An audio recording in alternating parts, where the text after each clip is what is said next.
So we've had this one clump of wormwood on the property. You can see it's a little worse for the wear.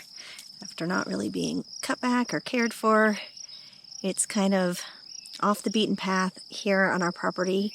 And I've seen it here, and I've known it's been here for all 5 years. We have been on this property, but it's never been anywhere else until this year.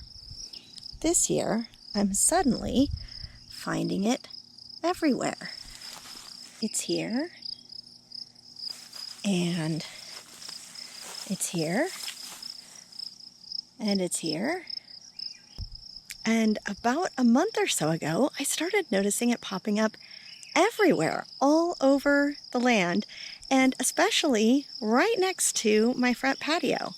And it was so unusual that I decided I needed to look it up. It must have a message for me.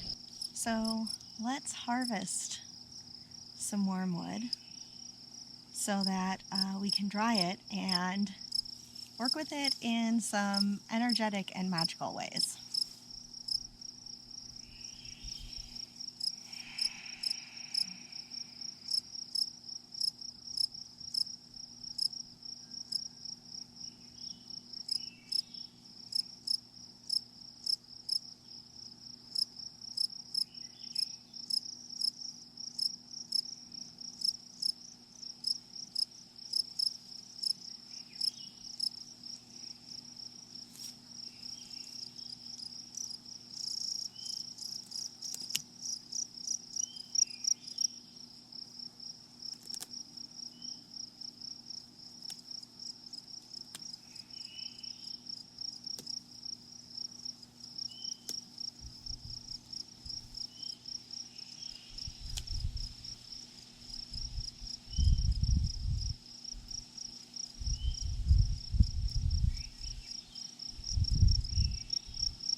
So when I noticed wormwood was popping up all over around my house, I thought, there's probably a message in this for me, because this plant hasn't moved in the 5 years we've been here until now. So I consulted my trusty herb book, and if you don't have an herb book from 1976 or thereabouts, I suggest you check out the used bookstores, because these old books have the good wisdom in them.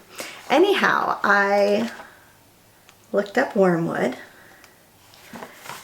and there was a lot of information in this book about it. Wormwood, like its relative mugwort, has been shrouded with superstitions for centuries. It got its generic name from Artemis, the Greek name for Diana, because she discovered the plant's virtues and gave them to mankind.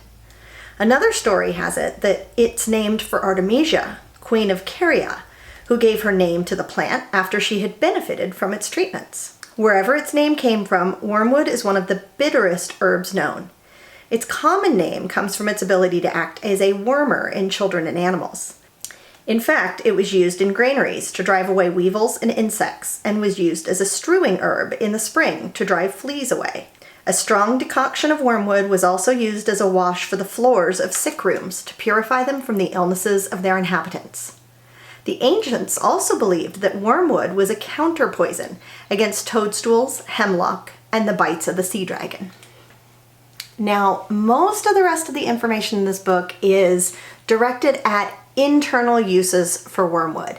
And when I read through them initially, I was like, I'm not totally sure what the message is here or what I might need this for. And so I really just kind of left it be for a couple of weeks. But then I had a dream, and in this dream, one of my ancestors, not one that I recognize or was familiar with, was a man. He came to me in my dream, and he didn't say a word. He was just wearing a t-shirt that in giant block letters across the chest said, Wormwood. And when I woke up the next morning, I was like, okay, wormwood is definitely trying to get my attention, but what is the message? And so as I looked deeper and further into what wormwood might be used for, I decided to look up its magical properties. And when I did that, I got the answer I was looking for. Wormwood is helped energetically in helping the dead and the dying release their grip on this life and move into the next. So it was really interesting that it was an ancestor that came to me in my dreams and gave me this message, because it seems like perhaps they want a little assistance in moving on.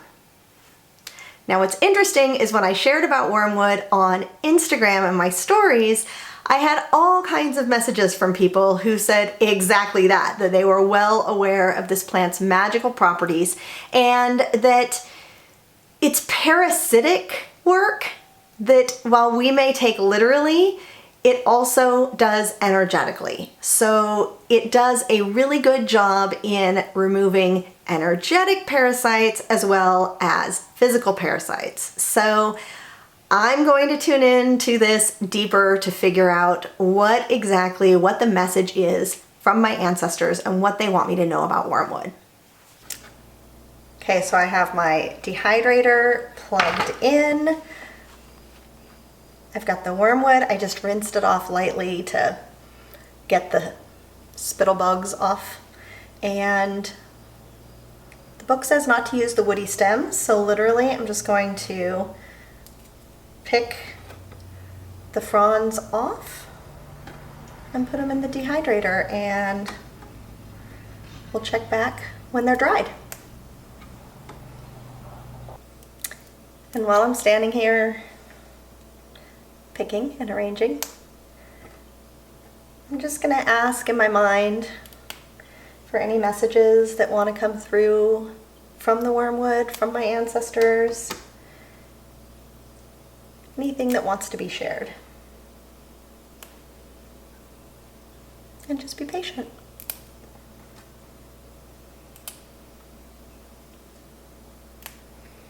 So one of the images that I'm receiving is that after this is dried, that I can work with it in a fire ceremony, that I can burn it and that the smoke from the fire will have purifying and boundary setting properties. What's interesting is that my magical plant friend, Marcy Moberg, told me that wormwood is connected to the element of fire, and that I could work with wormwood to invoke the fire element for protection and boundary setting. So it's interesting that I was also getting the image of burning it as a sacred herb. I don't quite know how to describe the scent of it. It is kind of sweet with a hint of spice and definitely a very herbaceous quality. It's a lovely scent. It's going to make the house smell really good while it's in the dehydrator. All right, so here we go. I have a whole dehydrator full of wormwood, and we will leave this to dry out completely. I have a little bit left that didn't fit in the dehydrator that I will wrap up and just hang here on my kitchen drying rack to just dry on its own, and all the stems I'll add to the compost pile. So believe it or not, it has been 2 weeks since I put that wormwood in the dehydrator. A variety of things have happened in between then and now, including figuring out that my dehydrator was broken.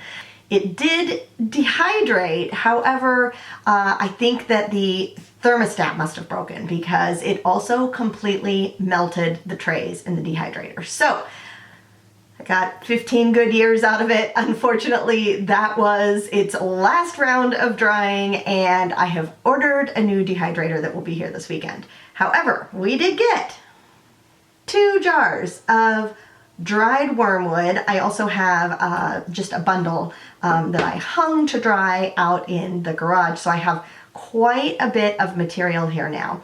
And one note of caution. Remember, I was dehydrating them in the house and I was saying how wonderful they smell.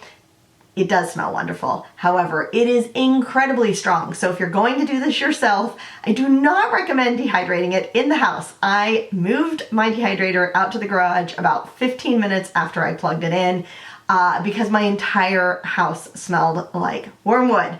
And after that, my entire garage did too. I had to open the garage door to vent it out. So once the bulk of it gets dehydrated, the scent comes down quite a bit. It's not super strong in the jar, although it does still have a scent. So a lot of what I was getting when I was working with this herb was this fire connection, and that it wanted to be burned in a fire. And so one of the things that I did with it in the last couple of weeks was that we had a large ceremony here on the land to work with the mushroom Amanita muscaria. But we had a fire, and so I added the wormwood to the fire to assist in calling the ancestors in. And it's interesting because after doing that, I actually sat down and did a little channeling to get some further information about the magical qualities of wormwood and why specifically I was getting the request to work with it and why it was coming and growing around my house so much. So here's what they said. Wormwood helps us shapeshift through the realms. It helps us find our way to you on its frequency. When you work with it, you're calling us in. We recognize its strong scent and know that you're calling us. You're opening a door that we are waiting on the other side of. So they also kind of gave me a bit of a song in my head. I couldn't understand it. It was not in English, but they were letting me know that in their day, they had a song that they used. So they would work with wormwood and sing this song, and their ancestors would know that they were being called in. So they said when you're working with wormwood, you are remembering your ancient connection to the forest and also to the wolves. And that is certainly an animal that has come in to work with me along with these ancient Scandinavian ancestors. So if you're feeling called to work with wolf medicine, or if you also have family ties to Scandinavia, this might be an herb that you want to work with. So they told me that we are remembering what it is to belong to the land and all of its other creatures when we work with wormwood. So pretty magical little plant here. So I wanted to share a few other things when I actually did some research on wormwood, some of the other things that came up because I found it really interesting. First of all, it was mentioned in multiple places that wormwood had a connection to the planet Mars, but it was never explained anywhere. And so I went and got my astrology book here, Making the Gods Work for You, and I flipped to the chapter on Mars, and sure enough, it mentions that Artemis was Mars's female counterpart. And so obviously Artemis was part of the naming of this category of plant, the Artemisias. That's where it came from. So when I went to look more up about Artemis, I found the wolf connection that my ancestors mentioned.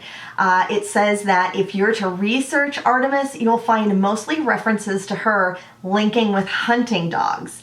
The Greek god Pan gave Artemis a pack of hunting dogs, of which Artemis takes 7 when she goes hunting.